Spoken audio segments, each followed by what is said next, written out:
Assalamualaikum warahmatullahi wabarakatuh para sahabat.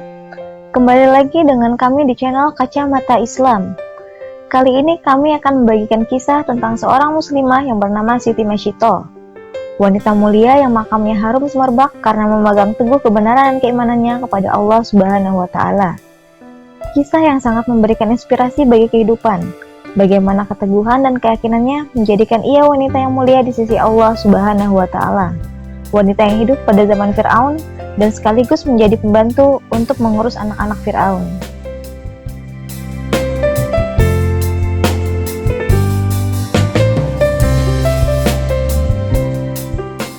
Sebelum kita membahasnya lebih lanjut, mohon bantuannya untuk like dan subscribe channel ini agar kami dapat terus memberikan informasi bermanfaat. Jangan lupa juga untuk aktifkan tanda lonceng untuk mendapatkan notifikasi video terbaru dari kami.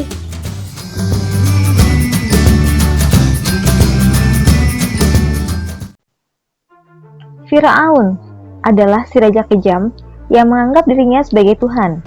Namun ternyata, di sekitar Fir'aun ada beberapa orang-orang terdekat yang diam-diam beriman kepada Allah Subhanahu wa Ta'ala dan Nabi Musa alaihissalam. Mereka mengikuti tuntunan kitab Taurat, kitab yang diturunkan kepada Nabi Musa alaihissalam pada kira-kira abad ke-12 sebelum Masehi.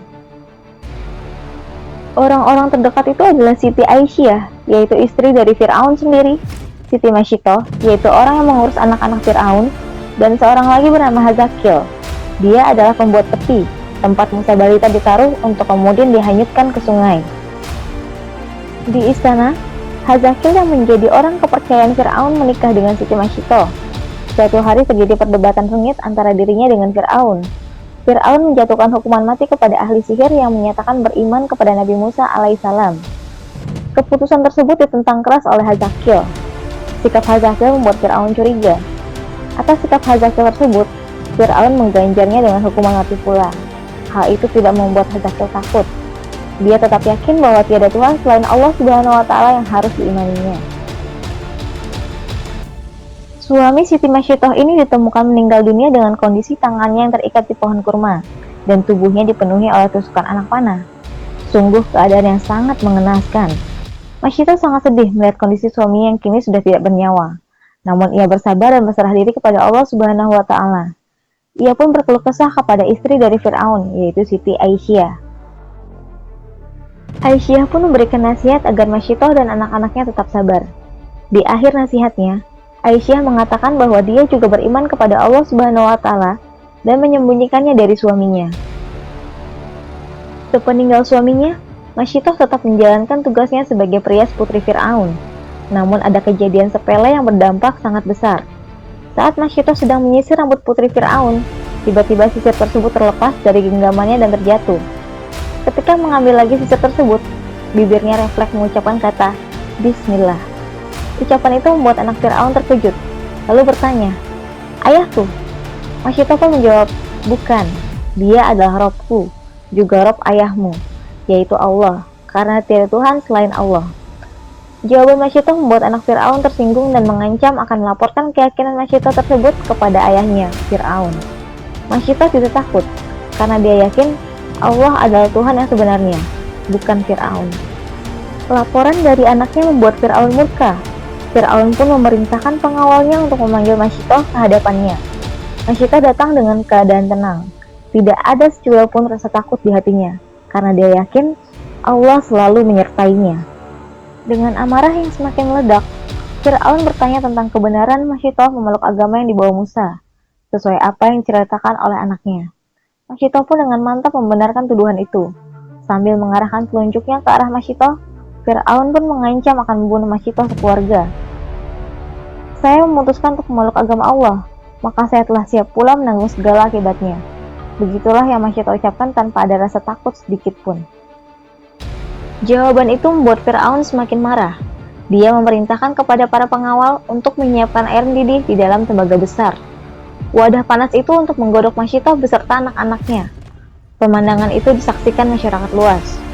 Sebelum dimasukkan ke air mendidih, Masyitoh diberi kesempatan sekali lagi untuk memilih. Dia dan anak-anaknya selamat jika mengakui Fir'aun sebagai Tuhan, atau nyawanya terancam jika tidak mau mengakui ketuhanan Fir'aun. Siti Masyitoh tetap tidak gentar terhadap ancaman Fir'aun. Ia tetap yakin Tuhan sesungguhnya adalah Allah Subhanahu wa Ta'ala, bukan Firaun. Pendirian Masyitoh semakin mempermalukan Firaun. Ia kemudian memerintahkan para pengawalnya untuk segera melempar Masyitoh bersama anak-anaknya ke dalam wadah yang telah berisi air mendidih tersebut. Kemudian prajurit mengambil salah satu anak Masyitoh dan menceburkannya ke dalam kuali yang sangat panas itu. Air mata Masyitoh pun mengalir melihat anaknya yang kepanasan di kuali. Tak lama, anaknya itu pun akhirnya mati syahid di dalam kuali. Sedangkan Firaun masih terus membujuk Masyitoh agar berpikir ulang. Tapi pendirian Masyitoh pun tidak tergoyahkan untuk menjaga imannya sampai mati. Belum kering rasanya air mata Siti Masyitoh setelah melihat kematian anak pertamanya di dalam kuali. Dia kembali dihadapkan untuk menyaksikan kejadian yang mengiris hati seorang ibu. Anak keduanya harus meregang nyawanya juga di kuali. Firaun pun kembali menawarkan hal yang sama.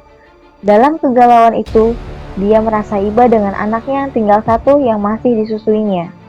Siti Masyitoh pun mulai memikirkan ucapan Firaun sambil menahan tangis.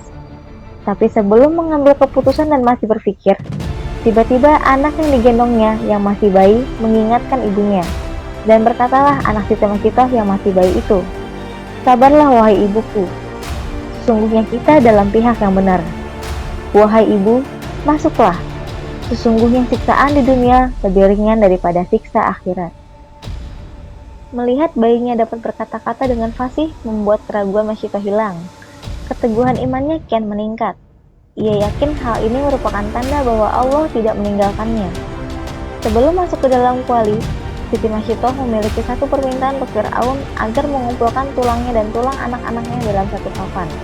Kemudian baru dikuburkan. Firaun pun menyanggupi permintaan Siti Masyitoh. Dengan yakin dan ikhlas kepada Allah, Masyitoh membaca, "Bismillahi tawakkaltu 'alallah wallahu akbar." Siti Masyitoh dan bayinya terjun ke air mendidih. Ajaib, begitu air mendidih itu menggerus raga orang-orang istiqomah, terciumlah wangi yang sangat harum dari dalam kuali. Ketika Siti Masyitoh dan keluarganya dilemparkan satu persatu pada kuali itu, Allah telah terlebih dahulu mencabut nyawa mereka, sehingga tidak merasakan panasnya air dalam kuali itu. Begitu banyak pelajaran yang dapat kita ambil dari kisah Siti Masyitoh ini. Di antaranya adalah tentang keyakinannya akan janji Allah adalah benar adanya. Juga tentang keteguhannya memegang keimanan walaupun dihadapkan pada bahaya yang merenggut nyawanya dan keluarganya. Karunia Allah yang paling lengkap adalah kehidupan yang didasarkan pada ilmu pengetahuan. Semoga bermanfaat. Wabillahi taufiq wal hidayah. Wassalamualaikum warahmatullahi wabarakatuh.